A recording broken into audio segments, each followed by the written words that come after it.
Okufa kw'engagi ezi ziri kwita endwara ya kansa kumanyirwe obwo abanyamyogo mu kurinda enyamaishwa omu irindiro rya Bwindi mu Gahinga Conservation Area babe bari omu rukiiko rwabo rwa buri mwaka aha White House n'omuri Kabale Municipality. Over the past year, we have registered 4 cases of melanoma. Melanoma is a skin cancer in animals, and we have registered 4 cases of gorillas having melanoma. Unfortunately, none of them survived because the cases were very, very severe and usually affect the mouth part. It is always very swollen, very big, and the gorilla actually dies because it cannot feed. Abahangu nibagira ngu endwara egitekakire mu Uganda kandi bariyo nibataho emiringo y'okugyerinda obutatahirira amarindiro ga Uganda. So far 2 cases in DRC, in Democratic Republic of Congo, and we have also had 2 cases in Rwanda.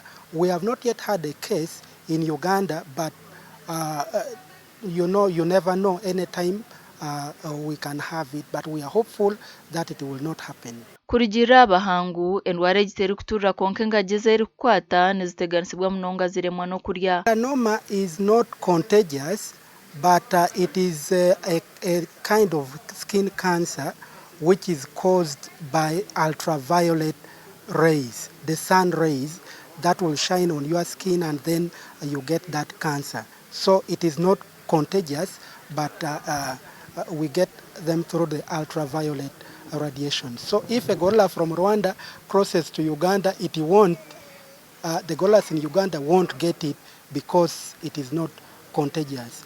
Ne shasha magaragazo kandi nkoko batugambira zimwe zitankire kufa konka ntumanya ngo ingagi tizikabire nyingi munonga, so buringagi eri kufa netukwataho ne garuze nyima ebyo burambuzi nomanya ngo ingagi zo zikuturetera akasente kingi omukicweko omuhango omu nomukicweko omu abajungu abinja bari kwija kuno yabarambuzi nibija bari kwenda kureba engagi. Abahona bari kiro kwatwaho abw'endwara ya Ebola kandi bashaba nkwagire cyakorwa okurinda abantu n'enyamaishwa. Project ya One Health, strengthening One Health preparedness, prevention and response in the Greater Virunga landscape. Etuyambire munongo ombwiro bwa Ebola kugira ngo tujanjaze amakuru agakwasire akwerinda no kwetebekanisa na nawo okutwakubasa kwekwata omburwiro oburkurga muntu bukaza handijo. So egi project etuyambire tubasize kwegesa timu zitu zegesize aba district one health teams zayegesa aba VHTs, village health teams bagenda bajanjaza amakuru omubyarokwe na munonge byarebeheriye na Kongo ayitkumangu nerukurwa konka amateka gari agu government etireho go kurinda abantu Ebola nigo gamwa guturkwena ngo tugendereho na guturkozesa no kumanyisa abantu ngo bundi wayita chimpanzo ukajikwataho no wasa kushanga na Ebola niwe negireta niwe nekwata